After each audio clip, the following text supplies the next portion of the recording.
You're watching Channel 7. Welcome back to the Daily Rundown with me, Dan Morfitt, and my guests, Nina Gilligan and Stephen Lindsay. Our next story now is about a growing problem with the education system. According to Ofsted, thousands of children are being taught in unregistered schools across England. A crackdown has found more than 100 suspected illegal schools, half of which were faith-based.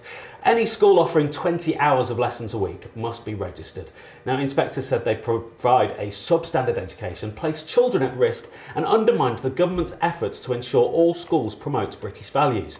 These schools were using the freedom of parents to home educate their children as a cover for their activities. Now, is this the first time you've heard about these illegal schools?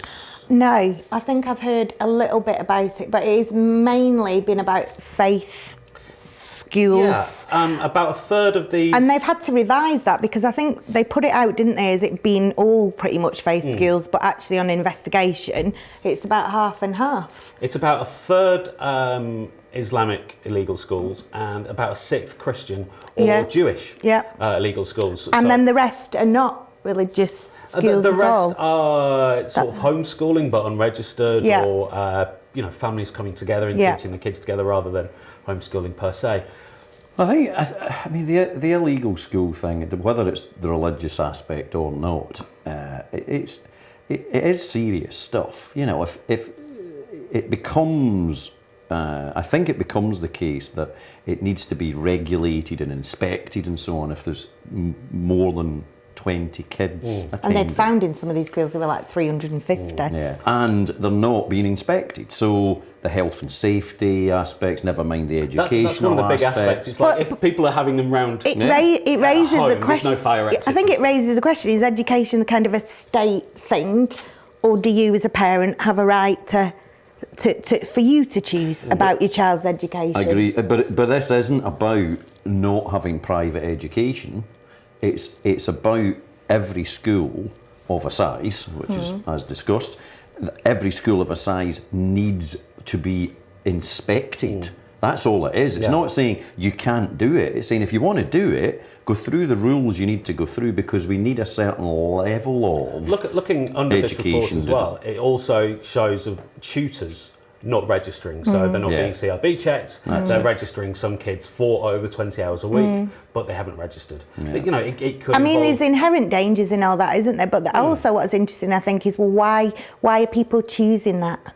They must feel that there is something lacking in our inspected mainstream education that's government. But there will be an element of it, which is if you take the religious aspect, for the religious examples that we talked about earlier, there's probably an element of that where it's actually about the focus being about being in that religious community, irrespective of everything else.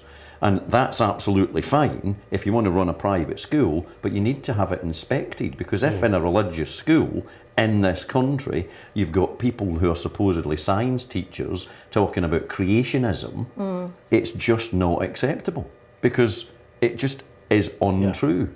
So that's not about choice, it's not about private or state or whatever, it's just there's a basic level of education, health and safety and all that stuff that we need. The fear coming from this is people will be going, oh, it's Islamic schools. Well, it's a few Islamic schools. Yeah.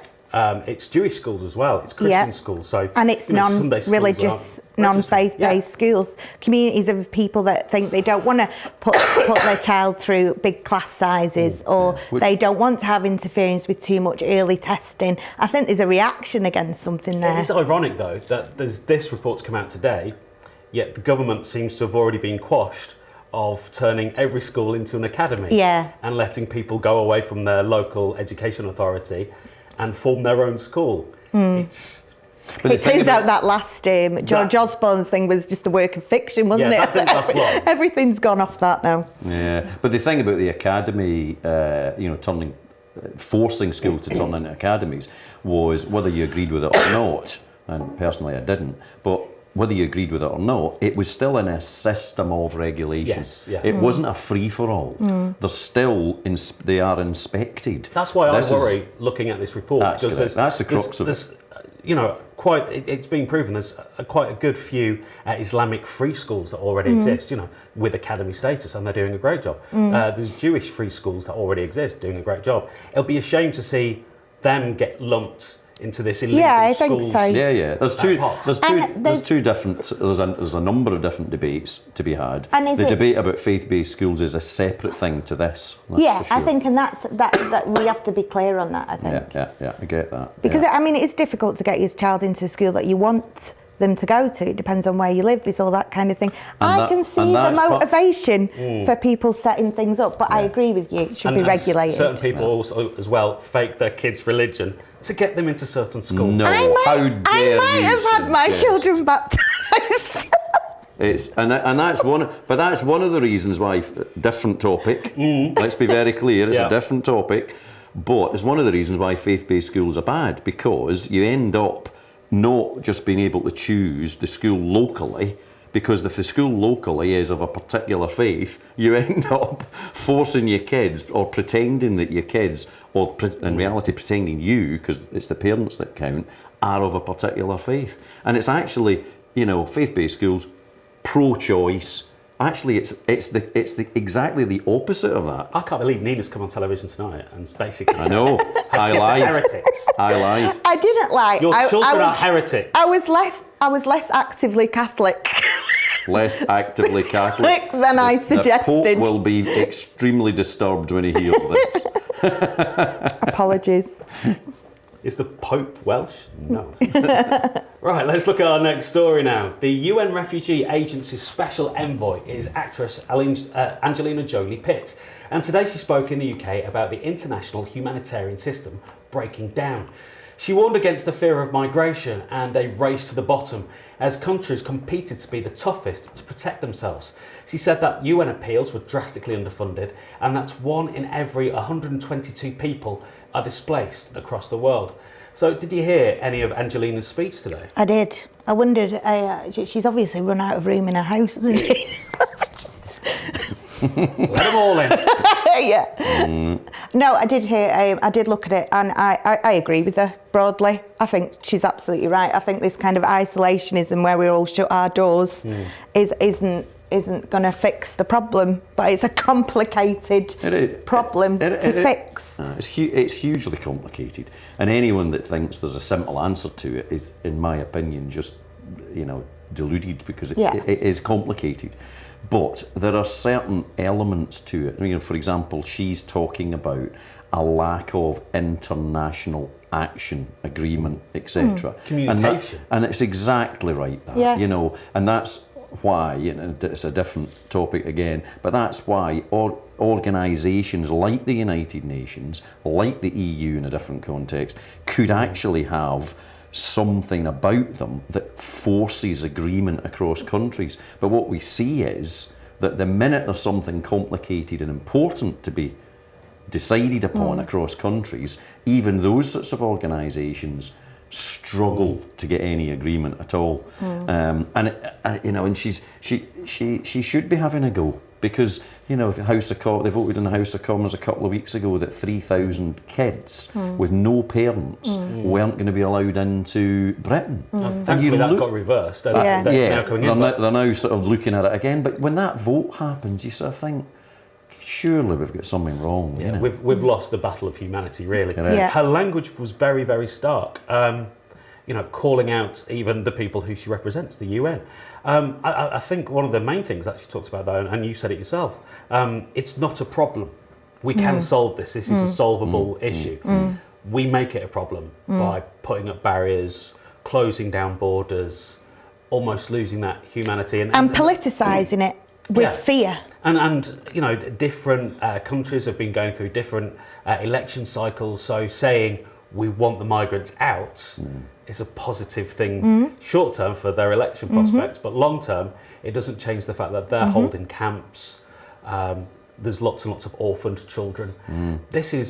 It's not a problem because we've got a solution, we're just not using it. And we've done it before, and we've dealt with migrant crisis. This is only the current migrant crisis. Since World War II there's been several. So, we've got to find some kind of way forward with it, haven't we? And I think just kind of blankly using it as a political point scoring thing is sad. And one of the interesting aspects as well is that, you know, we do, when this happens, at the moment, it's a huge international crisis, as she says, and you're sort of tempted to think that it's all brand new. It's not. And it isn't. You know, the same debate, essentially the same debates were taking place before the Second World War, Yeah. as regards the Jews in Germany who were being persecuted. And the same discussions were being had about the pros and the cons of that, and it was a nasty debate, as it is today in this respect. And in that sort of sense, nothing changes. This is more complicated, maybe because it's more countries and it's more people, maybe. I think it is actually, but the essence of it's the same. And it's a tinderbox, isn't it? It's a highly inflammatory It's good to subject. see a woman of such stature and such influence. And obviously this is close to her heart, it's not a publicity thing for her. To shine a light on this, because the story's sort of gone away from the front page, it's gone away from our news bulletins, but there's still thousands of people at the Turkish border, at the Hungarian border, at the Greek border, all looking for movement to a better life, a better place. And they're just asylum seekers. Being trapped on Greek islands, unable to leave unless they're ill. Or... So it's a problem that's not going to go away. And we've got the power to change things. Correct. See, on the Daily Rundown, we do solve things. We've sorted it. Right. That's it They should have for asked now. us.